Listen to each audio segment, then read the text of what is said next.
Awesome. Welcome to week 5 of the Six Figure Mindset.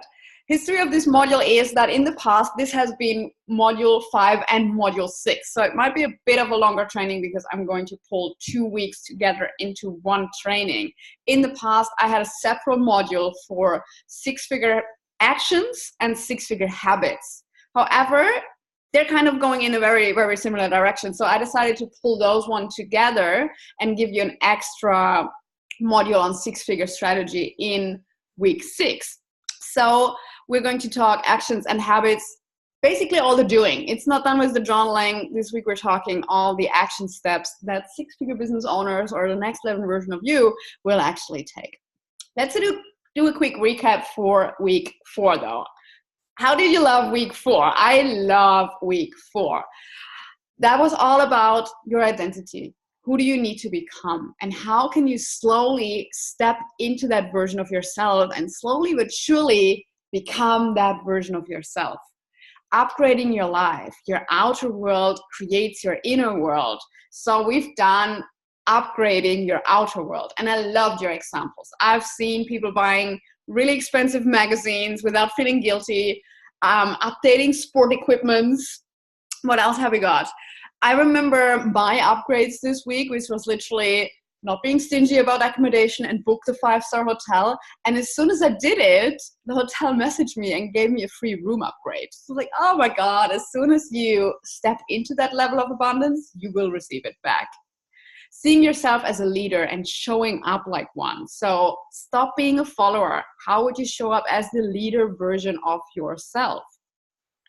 And then we did this whole, now that I'm this next level version of myself, how does that look like? How would you act right now? What would you wear right now? What kind of jewelry would you put on a very normal Wednesday in your life?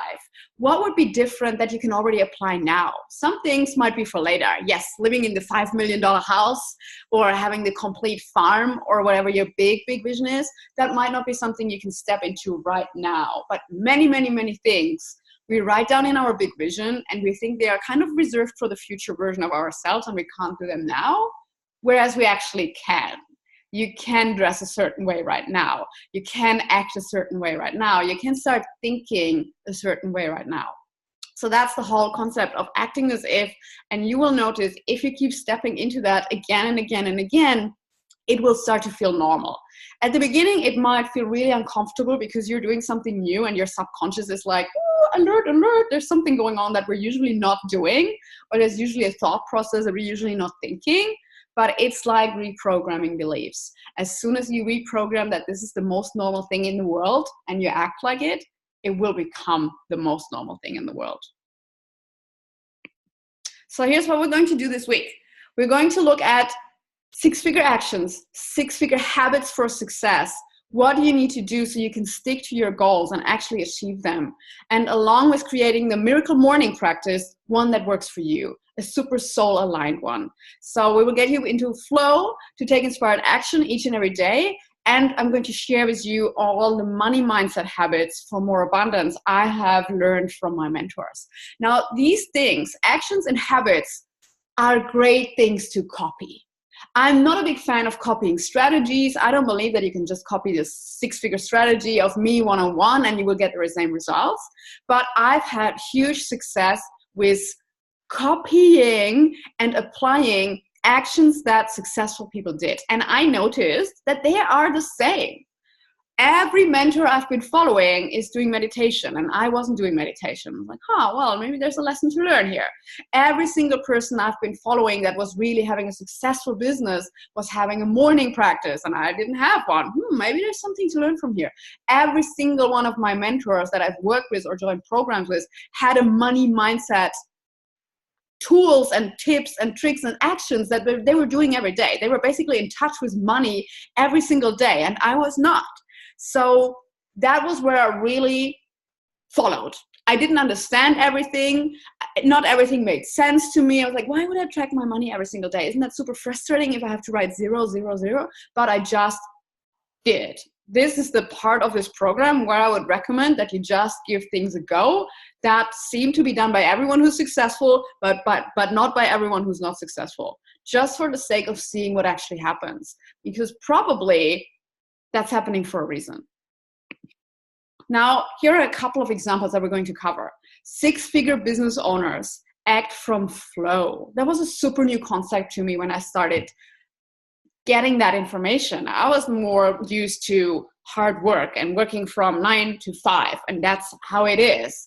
And if I was in flow or not didn't really mean a lot to me until I noticed how much easier it is to create something when you are in flow, that it literally takes a quarter of the time compared to forcing yourself to create an inspirational piece of content. A second thing, though, apart from acting from flow, was as well, they act no matter if they feel like it or not. Most people are so driven by their emotions, like, I'm not motivated right now, I don't want to do this right now, I don't feel like it right now. And the successful people I see, they are not very much affected by this. Tony Robbins jumps into a thingy with ice cold water each morning. And he said, this is not because it's incredible fun and I'm not waking up in the morning at 6 a.m. and say, oh my God, I can't wait to jump into this ice cold water. But what he says is, he's not negotiating with his mind. He's not going into this inner dialogue of, I don't know, I don't really want to do it. It's really cold. Maybe we can skip it today. He just does it. He's not negotiating with his mind, with the evil like devil and the angel on his shoulder. He's just doing it. He's just taking action. So he jumps into this cold water every single morning to program his mind on, okay, we're not talking about this. We're just taking the action. It's just not like, I don't feel like it today, so we're not doing anything. Those people do certain actions every day, no matter what. Then educating themselves on business and money. We're going to talk about that in detail, and I'm going to share with you what I did that really made a huge difference for me. I didn't grow up as someone who knows how to handle a lot of money or how to run a business or how to start a business even. 6-figure business owners know their numbers. They track their income. They invest into their businesses. And they all seem to have a morning routine. And we're going to create one that works for you. So I would say having a morning routine is an action to copy. And then how that morning routine looks like for you is something I would do individually. Acting from flow. I get this all the time. People say, oh my God, Susie has so much energy and she's always so high vibe. How is that even possible? And she's like this and I am not. And that's why she gets stuff done and I am not. People are always surprised by this, but I do stuff for this. I do my mindset journaling every single morning. I do meditate every single morning. I do dance parties with Spotify to get myself into that high vibe. And I commit to doing that every single day. I choose to get into flow. And I believe this is part of my work.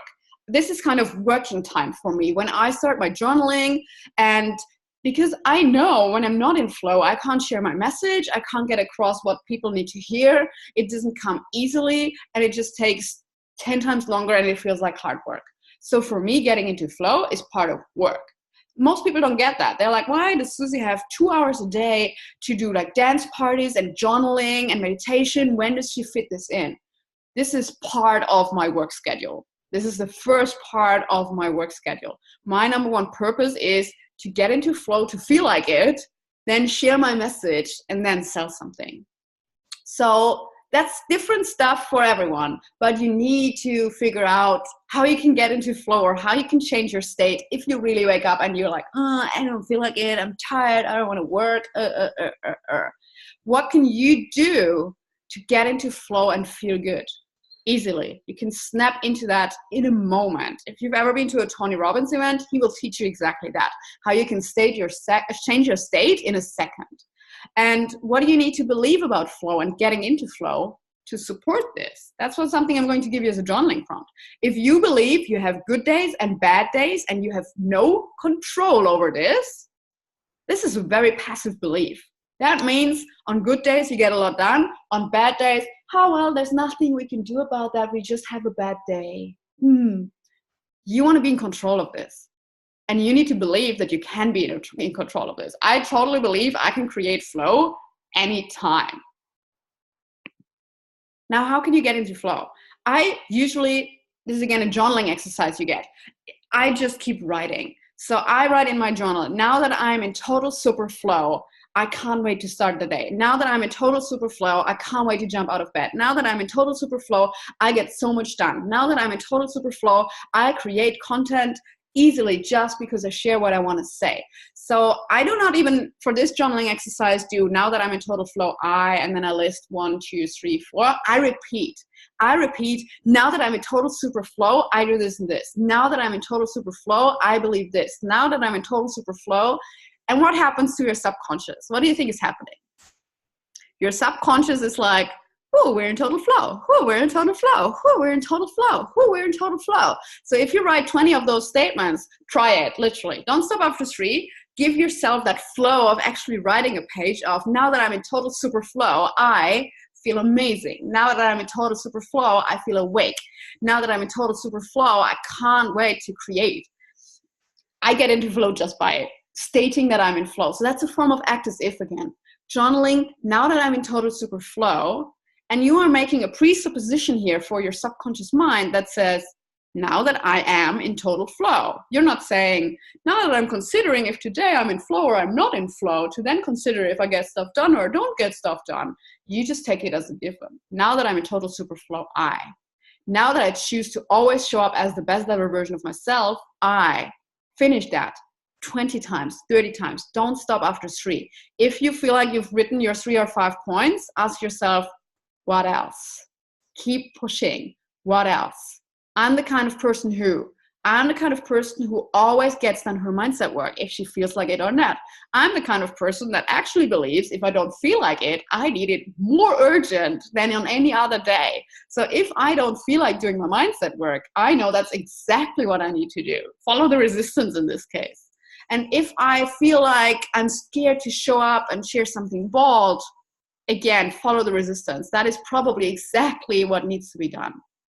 So I'm the kind of person who, and I write who I want to be just as it's done, like it's already happening. I'm the kind of person who's always in flow. I'm the kind of person who is always creative. I'm the kind of person who always gets stuff done, even if she doesn't feel 100% in flow. I'm the kind of person who's just not having those inner negotiations. I'm the kind of person who always does her mindset work. I'm the kind of person who always creates content. I'm the kind of person who always sells something. And that is how it will be so much easier to create content as well. So this is the last one for you, especially for everyone who's struggling with content creation. And if you're sitting down at a certain time of the day and you're like, okay, now I need to create creative, awesome, inspiring, life-changing content. Please flow now. That might be hard because you're really forcing it. So now that you create all your content from a space of flow, fun, and alignment, how does that look like? For me, that is, now that I create all my content from a space of flow, fun, and alignment, I do a live stream whenever I feel called to say something. I don't overthink it. I just turn the camera on. Now that I create all my content from a space of flow, fun, and alignment, I write it when I have something to say. So I don't force myself to sit down and write 5 pieces of content because I know that's not how I create from a space of flow. I do trust, though, that I still create every single day because I'm not doing this whole, well, do I feel like it? Do I not feel like it? I just wait until I have something to say. I usually have something to say at some point of the day. What if I don't feel like it? Don't confuse self-sabotage and fear-based behavior with laziness. There's a fine line between allowing yourself for one day to just not feel like it. I have days where I really have a migraine and it's really, my body is craving self-care. On those days, the next level version of myself wouldn't force it. On those days, and I'm saying 1 per month or something, so I'm not saying every Monday, when I really know my soul is craving self-care and my soul is craving a break, what would the next level version of me do? Well, the next level version of me would take 1 day of rest. So there would be a day where I wouldn't force it. However, if you feel like this is more a reoccurring pattern of every day you feel like you don't really feel like it and you don't feel like selling because actually selling is something that's really uncomfortable for you, then we're probably not talking one of those days where your soul is craving self-care. We're probably talking that you're scared of selling every day. So try to find that fine line of, okay, where am I actually telling myself, oh, today I don't feel like selling. Maybe I just tell something next week when I feel a little bit more like it. That sounds a bit like a excuse you're making up. That is where the next level version of you would probably say, okay, I'm not listening to this chatter in my brain, because for me, it's a non-negotiable to be in alignment every day, to share my message every day, to sell every day. End of story. And sometimes when I have a really busy day, like a travel day, or it's my partner's birthday or something, I don't feel like working all day long. I don't even feel like working for more than 2 hours, but I still have my non-negotiables of doing my mindset journaling, sharing my message, selling something. Now I can get those 3 things done in 20 minutes. If it's a day where I feel like, okay, 20 minutes, that's all I want to spend on my business, because I have something ongoing that's more important, Christmas, birthday, whatever, what I just want to do, I still get my non-negotiables done in 20 minutes. 10 minutes of mindset journaling, 5 minutes of sharing one post about exactly that I get my stuff done in 20 minutes and then I'm taking the whole day off, because that's what's currently happening. So that would potentially something I would share. And then 5 minutes of selling something, just reminding people of my current offer, just reminding people of how many spots I have left for my one-on-one. This takes 10 seconds, literally. Selling every day can take 10 seconds. That's a one-liner. That's reaching out to someone. That's offering a discovery call to someone. That's making a sales post. That's repurposing a sales post that you've already created. That does not have to take long. So if you're having a story or an excuse of, well, today I can't do my non-negotiables because it takes hours and today I don't have hours of time, have a look at what story you're actually creating here to avoid what's maybe uncomfortable for you. How would the next level version of you get into alignment, even on days where you don't feel like it? What can you do about that instead of sitting there and being like, oh, today I don't feel like it. No, it's a really crappy day. Oh my God, it's raining all day. No, it's such a shitty day. What can you do to still be of service, to still follow your purpose? And what would the next level version of you do if you can't get into alignment on that specific day? There is days where I just really don't feel like a live stream. Not because I'm scared of live streams, but because I feel like, I don't feel like in the energy that I want to spread on a live stream. And then I try to get into the energy with journaling, with doing exercising, with doing a little dance party. And most of the time that will work. So always try. But sometimes it doesn't work. And here's what the struggling entrepreneur does in this situation. They beat themselves up. They're like, oh my God, no, I can't even get this live stream done, and I should do more, and I need to do this, and I need to work hard every day, otherwise I don't deserve my success. Is that what the next level version of you would really do? Is that what the 6-figure version of you would really do? Or would you be, okay, I've really tried, I've done my meditation, I've done my journaling, I've done my yoga, I went out to the beach, I got some space, and I still don't feel like I have a message to share on my live stream. What would you do? Would you sit down and force yourself, or would you say, okay, then tomorrow? And this becomes easy once you have a belief that this is your purpose. Once you believe that you show up 100% for your audience, and you believe that in your core, and I do believe that in my core, you show up. If you know you show up every single day, you won't feel any pressure anymore if there's really one day you're feeling off. The pressure and the negative self-talk comes when actually you know deep down you usually don't show up. You usually don't show up for your audience as the most authentic version of yourself. You usually pull the excuse card off. Oh, today I don't know how to create inspiring content, so I don't do it. Or, oh, today I really don't want to sell, so I don't do it. If you know deep down as a core belief in your subconscious that you're always showing up, not showing up one day won't even threaten your belief.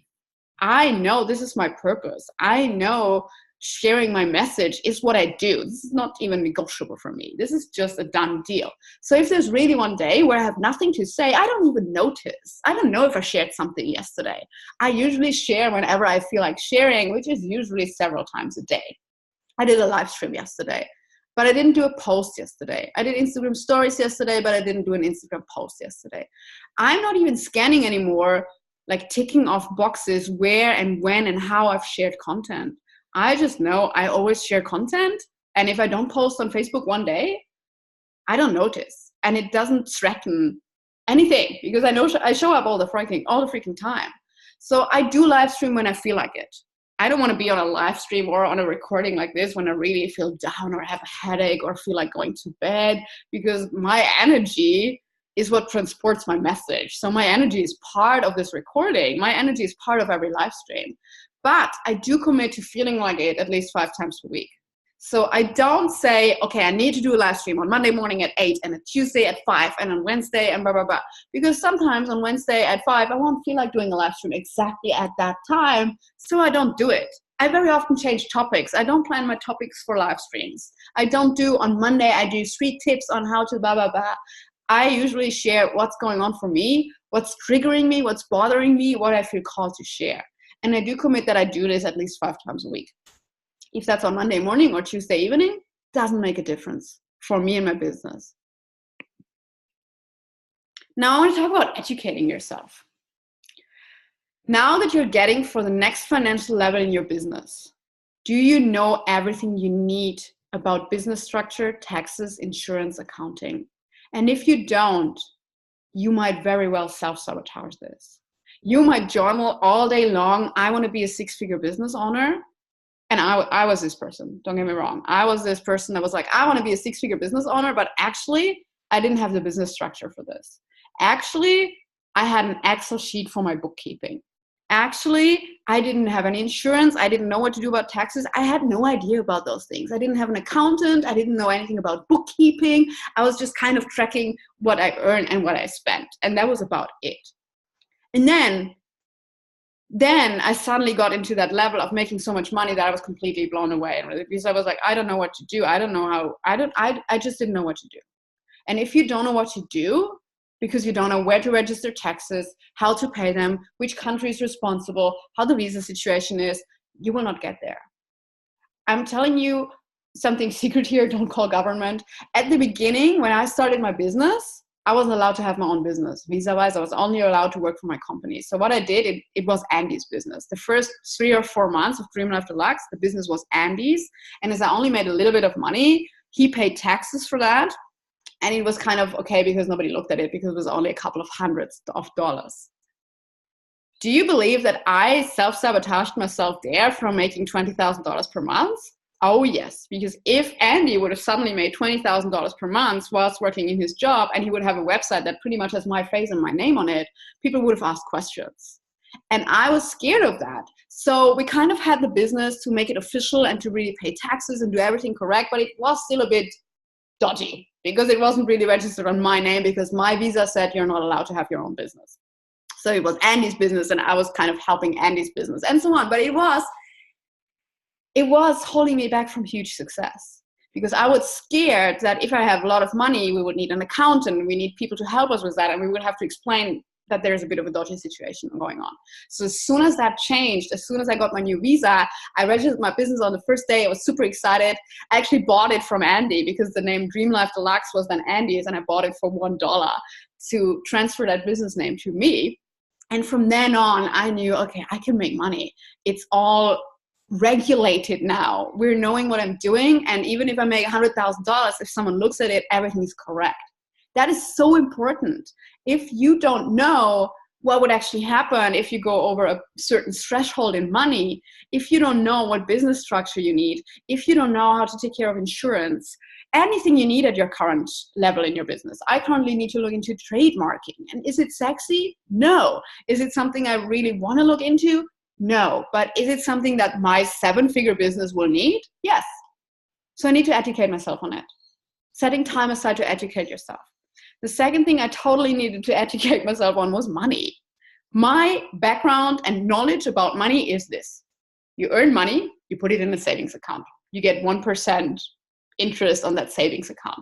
That was my investment strategy for the first 35 years of my life. Now, that's great. But if you're self-employed, you will, if you don't have any other income, what you will have to do is take care of your own health insurance, take care of your own retirement. Who wants to talk about that topic? Trust me, I was not keen to look into that.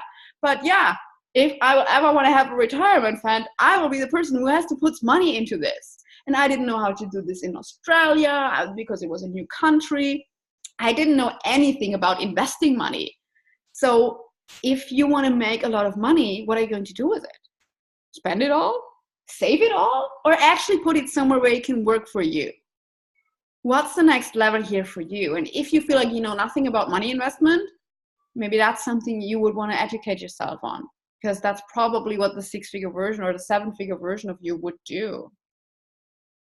I didn't know anything about investing, compounding, stocks, bonds, and I do now. And I'm going to give a book recommendation as well for what really helped me there.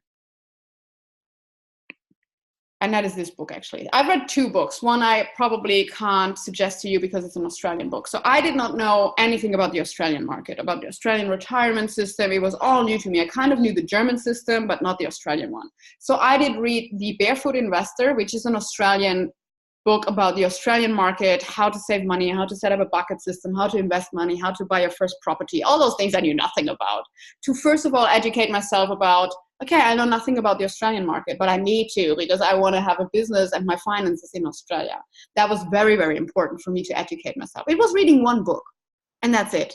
And I have increased my knowledge from 10% to 80% with just 1 book.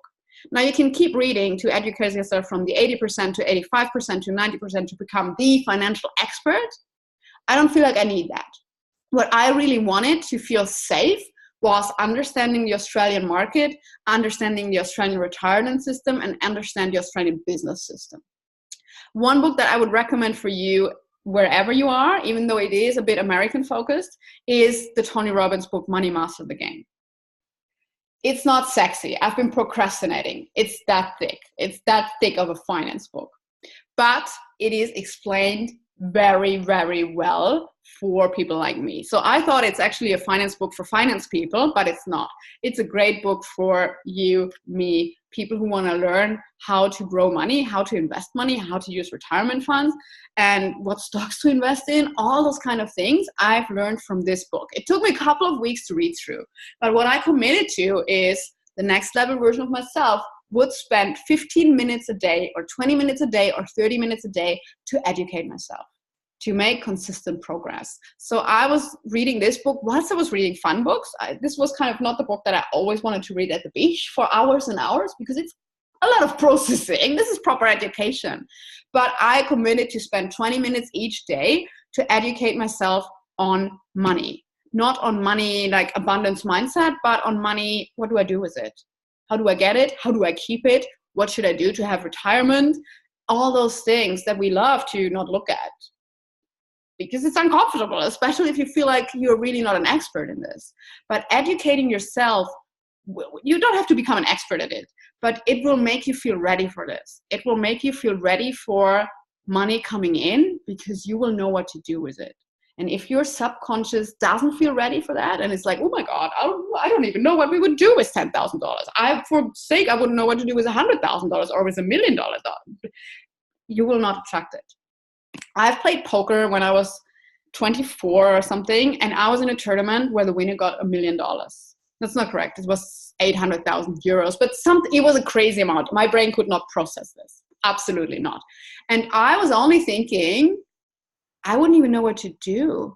Put it on my bank card, like my normal bank card? Would that even work? How would my bank would probably close my account and ask me questions? I was literally not ready to compensate what I would do if I would get $1 million.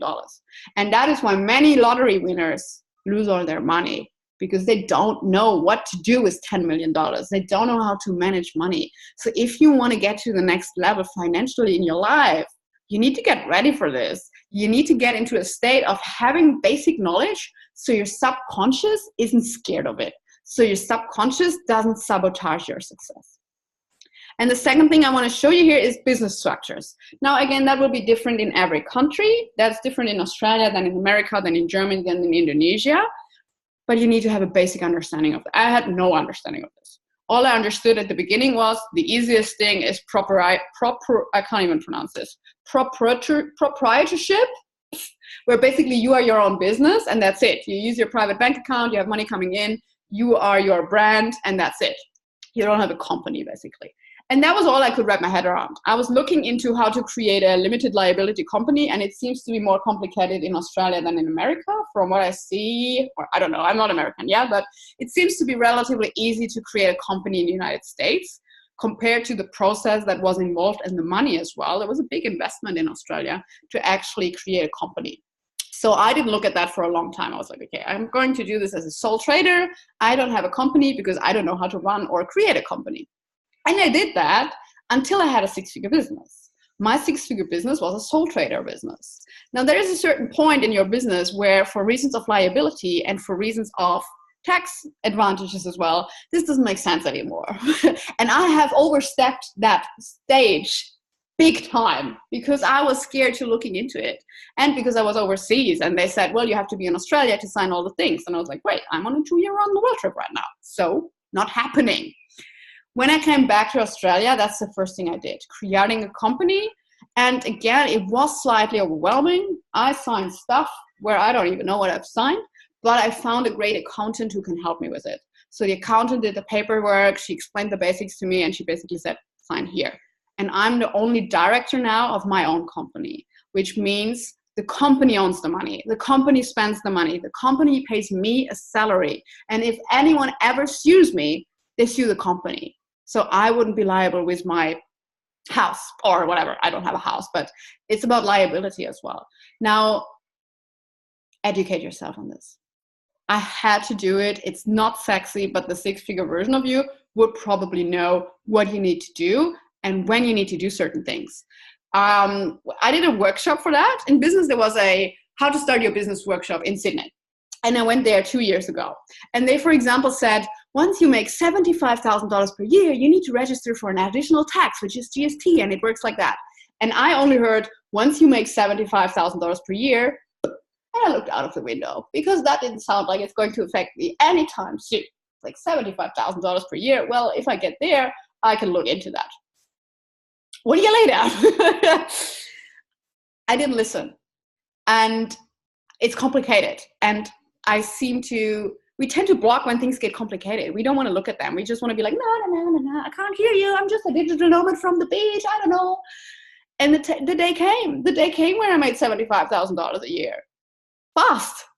And again, I was there and I was like, okay, what do I need to do? And it's a bit complicated because my clients are mostly not from Australia. So my Australian clients now have to pay GST and my non-Australian clients don't. You need to work this stuff out. Otherwise, you will want to hide in the closet and not sell anything ever again because it's getting complicated. You don't want to be there. You want to be ready for what's coming so you can actually go there and step into it without being scared. Does that make sense? That's a huge topic. So here are a couple of book recommendations. The Six-Figure Biz Babe reading list. Educate yourself. You don't need to read all those books at the same time, but they're all great money mindset books, business books. So I always read a nonfiction book. It's always one on my bedside table. And I'm traveling around the world with lots of books. So you have no excuses that you can't have a book at home. You can read ebooks as well. You can listen to the audiobook as well.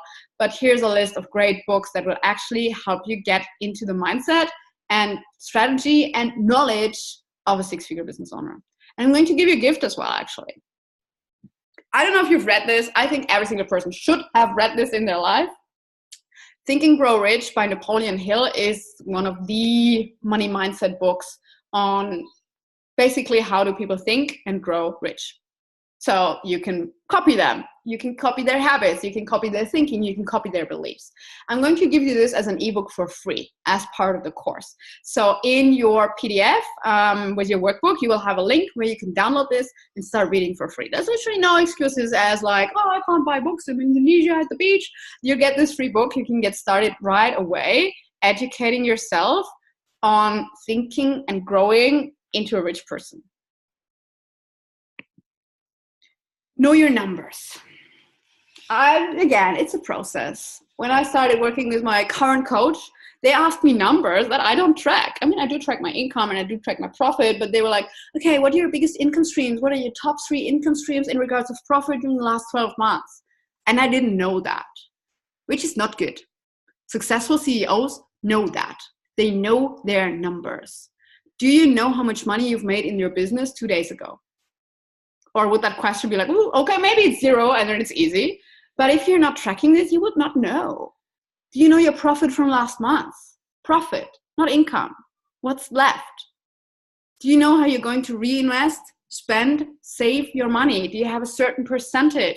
10% go to donations, 10% go to savings, the rest goes in reinvesting into your business. Do you have any plan, or are you just cruising along? Now that I'm Warren Buffett, what are my daily money actions? You can take anyone here. You can do, now that I'm Oprah, what are my daily money actions? What do you think they do without knowing? I don't know what Warren Buffett does every single day. I do not know.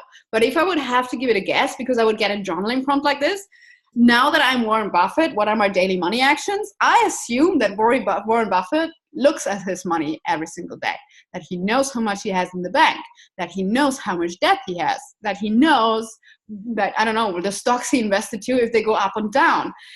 He will know that stuff. He will probably look at his numbers very regularly. So that's, again, get into the head of someone. It really doesn't matter who. Someone who has more money than you. And think about, what do you think are their daily money actions? And how does this actually look different from what you do right now? Do you have daily money actions? Do you have any money actions? Or do you just not want to look at money if it can be avoided? Well, now's the time when we're going to stop that. So here's something I do. Take it or leave it. But as I said, I think it's very, very helpful to just try the action items of people that do. That's one thing that I didn't understand. I got that from a 7-figure coach, and then I heard it from another 7-figure coach, and then I heard that Tony Robbins does it, and basically I heard it again and again and again until I came to the point where I was like, okay, I get it. I should track my income daily. I didn't want to do it because I didn't make money every day. I found it super frustrating to write 0, 0, 0, 20, 0. That felt like uncomfortable. I didn't want to do that because I didn't want to look at things. I was happy to money track when I made money, but not on the days where I actually didn't make money. So I started doing it. And that's when I actually started to create income every single day, because I paid more attention to it, because I've shifted my focus, because I understood, well, if I don't want to put 0, 0, 0, 0, 0, 0 here, I can't sell nothing, nothing, nothing, nothing, nothing, nothing. And that's when I got into daily selling. So those habits have follow-up habits, or they have an effect. Things will happen when you change an action. So I track my income every single day. This does not take long. I literally go through my PayPal notifications and my Stripe notifications. And then I put into an Excel sheet the number I made the day before. So I usually wait until the whole day is over. And then in the morning, I track how much money did I make yesterday. That takes less than a minute. Now, I currently don't track my spendings, because for me, it feels more stingy instead of abundant. But that might not work for everyone. If you do not know what you spend and you kind of want to keep track, how much do I earn and how much do I spend? Do I actually earn more than I spend? Then even tracking your spendings might be useful. I don't think you need to do that on the dollar or on the cent, but getting an idea of how much do I earn and how much do I spend, and do I earn more than I spend? I think that's important. For me, I've been tracking spendings in the past, and it led to me saving money. Like, it led to me picking from the menu something for $17 instead of something for $22. So for me personally, the next level version of myself doesn't track every single dollar, doesn't pick the $2 cheaper thing on the menu. That doesn't feel abundant to me at all.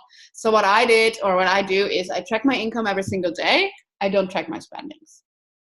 The lesson here is, don't look at your finances. No more hiding. A successful CEO knows her numbers. I don't think you need to know every single day if you spend $12 or $65, but I think you should know how much you spend on rent, on food, on stuff that is actually doesn't mean a lot to you, on travel. Where is it going? Where is it coming from, and where is it going? And yeah, as soon as you start looking at money and appreciating money and respecting money, you will notice the difference. That's probably content for a whole money mindset course I'm doing here. But as soon as I paid attention to money and focused on money, where focus goes, energy flows. And that is what you get more of. And this works even with money.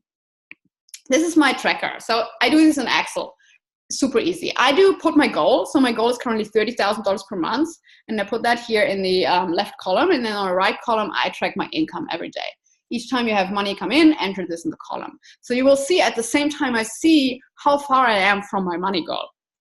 So I see my money goal, and I see my money goal increasing, decreasing, as soon as my income increases. So every single day I see how far am I away. At the 10th of the month, I can check in, am I a third there? At the middle of the month, I can give a little check-in, am I halfway there? Do I need to push more? Do I need to start selling more every single day, actually? Or am I on track? You don't know that otherwise. Today is the 29th of the month. How are you doing? How far are you away from your money goal? What needs to happen to actually get there? Tracking that will help you so much.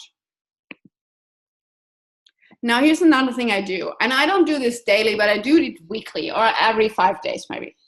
On top of this, I check my net worth, my business profit. I open my bank accounts. I look at my credit card debt. Face those things. It's a huge difference. I've seen a million times. Trust me on this. The people who are broke are the people who don't even know what's going on. They just know they're broke, but they don't want to look at it. They don't look at their debt. They don't look at their student loan. They don't even know how much that is. They don't face it. And the successful people are the people, even if they started with nothing, nada, with debt, they're the people who dare to look at things. Open all your bank accounts, open your credit card statements, open your investments, your retirement fund, and add up how much you have. And for me, that makes me feel grateful as well, because I tend to be the kind of person that's like, oh my God, I didn't earn a lot of money this month. My God, maybe I will be broke and on the streets forever. And then I go back into, okay, I do have money in this bank account. Some money. It might not be that you open your bank accounts and you're like, whoa, I'm a millionaire, thank God. But you probably have some money on your bank account somewhere. I'm pretty sure about that. And then you know what's actually happening in your finances. And that will be so empowering compared to just ignoring it and hoping for the best. Entrepreneurs are not hoping for the best. They're doing stuff. Business profit. Track your income and your sales. But what about profit? How much is actually left after you paid your team, after you paid for tools? What's actually really going on profit-wise? I see so many entrepreneurs sharing their income online. It's like, I made $100,000 this month. What they're not telling you is if they spend $100,000 this month as well, or if they even spend $120,000 this month. There's people who spend more than they actually earn, but they only share their income. The income means nothing. If you spend more than you earn, then that's not awesome. You're not successful. So what's the profit? I look at those numbers once per week. Whatever works for you. But if you currently don't look at it at all, that may be something the next level version of you would take action on. So once per week, I look at my business numbers and I want to know what's really left after the expenses. And that is your taxable income, your profit. So based on that, I put taxes away. So I actually have them at the end of the year. So GST, VAT, income tax, whatever you need to pay, you need to understand how much that is. I, as a company, pay 30% on my profit. So I need to know how much is my profit this week, and then I put the 30% away because I'll need them. It will be a huge bill. And I want to not have that in my bank account right now because it's not really my money. I shouldn't spend it. It's tax money. So after calculating my profit per week or per month, I put the percentage that I would need to pay on that profit. And again, you need to educate yourself to know those things. I put that away on a different bank account, on a savings account. Investing. What do you think a successful six-figure business owner believes about investing? I give you a couple of examples. I do now believe, and trust me, I didn't believe that always. I didn't grow up with those beliefs. I do now believe that investing in my business is a very smart thing because it will actually increase my monthly income constantly and consistently in the long term. I do now believe that business is about the long term and not about now being uncomfortable to make this investment. It's not about now, it's about my future and the future of my business. What do you from now on choose to believe about investing? And I mean that in investing in regards of help, the best tools, business coaching. What kind of support do you need? I don't understand how people work without a business coach and think they can grow successfully. I don't get it anymore because I've always had a business coach. And it always brings me to the next level in my business. And that is why I grow very, very, very fast in my business. And that's why I believe some people are stuck on the same level for months and years and nothing happens. Now, yes, there is this whole story of I can't afford it right now. But as an entrepreneur, you have to think a bit bigger picture. So when I was earning $2,000 per month, I felt like I can't afford a $10,000 per month, a $10,000 business coach. I was like, well, that will take me a long time to pay off. However, if I would have stayed 4 months at $2,000 per month, I would have just come by. Whereas working with a coach, strategist, a mindset coach, whatever it is that you choose to work with, brought me from 2,000 to 5,000 per month, brought me from 5,000 to 10,000 per month, brought me from 10,000 to 30,000 per month. And you need to reflect on, and most people don't do that because that's not how our brain works. Most people don't see the future or what they're missing out in the future. They're just worried about the now. They don't want to spend the money now. They don't want to make a huge investment now because it's scary. But what if you stay at your current income level for another 6 months? Is that where you want to be? Or do you maybe need to invest something now to actually make sure in 6 months your income has doubled or tripled? What kind of a difference would that actually make for you? And I'm not talking stupid investments. I'm talking smart investments that get your business to the next level. What would be the next smart investment for you to get your skills to the next level? If you want to change what you offer, if you want to change what you charge, if you want to become better at what you're doing, what's your next investment? I've just invested into an NLP education, which was, I think, $8,000. And that is not something that will come back immediately. It's not that I will get that right back from my clients or something, but it will help me to become a better coach. It will help me to get my clients better results. It did help me as well to become a better person myself. So it was a personal development investment, not only a business investment. But in the long term, me becoming a better coach every time, me getting better client results every time will help me to raise my prices, to build my business, to get more clients. I know that, and it will come back to me tenfold. Okay, let's talk about the Miracle Morning. So I don't know if you know this book. This is a book, and you can actually get a free crash course on this website from this guy. So his name is hellelrod.com. And if you go there, you get 2 free chapters that actually explain to you how the Miracle Morning exactly works, and a video and an audio training. So you wouldn't even have to buy the book, but I think the book's $10, and it's a quick read. It's just that thick. So it's a great, great book from someone who was lazy, didn't get anything done, and created a 1-hour morning routine that changed everything in his life. And he's now a super, super successful multi-million-dollar entrepreneur. And he came from nothing. And that's the thing that changed everything for him. Now, here's what it is if you don't want to read the whole book. Basically, it's a 1-hour morning practice, the Miracle Morning. And it is split up in these sections: meditation, or sitting in silence for 10 minutes, speaking your affirmations for 5 minutes, doing a visualization for 5 minutes, exercising for 20 minutes, moving your body in whatever form, reading, educating yourself, those kind of books that we spoke about, for 10 minutes, and journaling, writing for 10 minutes. That is the structure of the book. And I've tried to do exactly this after reading the book. I got up the next morning and I thought, I'll do exactly this. And it actually felt amazing after 1 hour. It was only 7 o'clock. And I've already done my meditation, my affirmations, my visualization, exercising, reading, and journaling. I felt incredibly productive at 7 a.m. in the morning. It's amazing. What's so good about it is it's only 5 or 10 minutes, including your exercise. So if you're saying, I don't have that time, this is a great book. And the best part about it is you don't even need an hour. He's teaching in this book how you can do those things, those 6 things, in 6 minutes. No excuses for no one. Every single person in the world has 6 minutes in the morning to become a better person, to grow, and to do personal development work. So there is something in between. You will have to make this align. So I couldn't stick to it. I couldn't really stick to the 20 minutes exercise and then 10 minutes reading. I do like to read longer than 10 minutes a day. I definitely do like to journal longer than 10 minutes a day. So my personal routine looks a bit different. But to actually get started with this is a great, great exercise. Especially the 10 minutes silence were great for me because I was not yet in meditation when I started this book. And it actually doesn't say meditation. It says sitting in silence, doing nothing. And that helped me. So it doesn't have to be this, I think nothing, I'm in deep hypnosis. It can just be sitting 10 minutes instead of scrolling on your phone, instead of reading a book, instead of working already. 10 minutes doing nothing. 5 minutes affirmations, 5 minutes visualization, 20-minute exercise, reading, journaling. And you feel like you've got so much done for your personal development. And it feels great indeed. Now, you can individualize this. I started with this because I think it's a great structure if you have nothing to rely on. But it didn't feel 100% aligned with me to do it in this order and with exactly a timer that says 10 minutes reading, 10 minutes writing.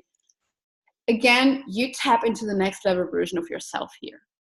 If you would, and I'm saying you would, if you would take an hour each day to start your day very intentionally, what would you love to include there? Would it be your education about money? Would it be meditation? Would it be journaling? Would it be yoga? Would it be some form of exercise? What would be in your personal morning routine that would set you up for a day in flow, abundance, joy, and without stress? What other activities make you feel super aligned with your purpose and who you are? This can be something different, whatever hobby you have, hula hoop, whatever it is. And how would then your personal super aligned miracle morning look like? Is it an hour? For me, it's sometimes longer than an hour because I journal for an hour. What would it look like? If you say, my God, an hour, I can't wrap my head around that right now. I have so much on my plate. What would you do with 30 minutes? You don't have to force this. That's why I call this creating your own soul aligned as fuck morning routine. I don't want you to buy this book and then say, oh my God, this doesn't work for me. And then you give up on it. What would the next level version of you do? How much time do you want to invest in this? How much time are you investing now? And how much time would actually probably be good to invest into this? And then I wanted to give you an easy daily journaling practice because people ask me all the time, what should I do every single day in my mindset journaling? I don't have a structure. You do the journaling prompts from this course. And there's just so much out there. You can journal on a million things, on affirmations, on your big vision, blah, blah, blah, blah, blah. So I wanted to give you an easy daily journaling practice at hand that you can literally do in 10 minutes or in 30 minutes. Doesn't matter, because you can shortcut this and just write 10 minutes, or I can spend 2 hours on those 3 journaling prompts if I go really, really deep. And that is something that I usually include in my daily journaling in some form. And the first thing is, what's my big vision? I sometimes don't use this question. I sometimes say something like, now that I'm the next level version of myself, how does my life look like? Or now that I'm the next level version of myself, how does my business look like? Now that I have $10 million in the bank, who am I? But they're actually all going into the same direction. They go into the direction of, what do I overall long-term really want? Focus on what you want. Write it down every day. And then the second part of my journaling routine is, now that this is already done, it's a done deal, it's my reality. Who am I? Who am I as a person?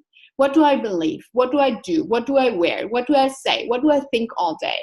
That is basically a lot from your journaling from week 4. Now that you are who you want to become, who are you? How does it look like? How do you think like? How do you act? What inspired action do I take today based on this to embody this version of myself?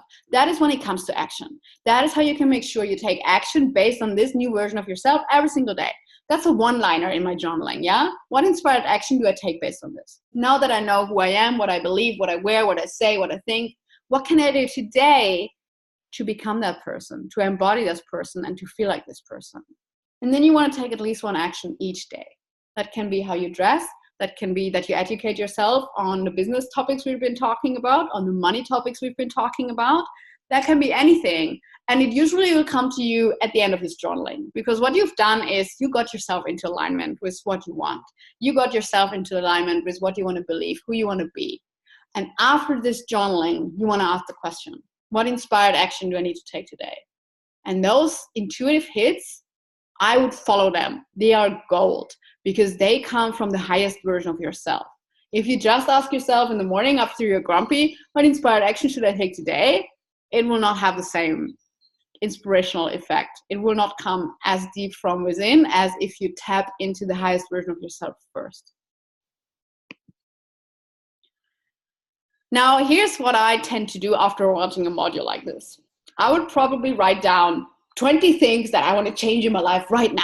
Like doing meditation, doing visualization, speaking my affirmations, reading an educational book, educating myself about money, doing sport, doing yoga, another meditation, a hypnosis. I have done habit trackers with 10 to 20 things, and I wanted to change all habits at the same time. And I did that for 3 days, and then I gave up. Here's how habits and integrating a new habit work. I'm sure you've heard of this, but it takes a couple of days. People say 30 or 90 days to implement a new habit. Here's the thing, how it works subconsciously. This is the NLP side of things. And I love this because it makes sense. What doesn't make so much sense to me is how many days I need to repeat something so it gets a habit. Your subconscious mind wants to see success whenever you try something new.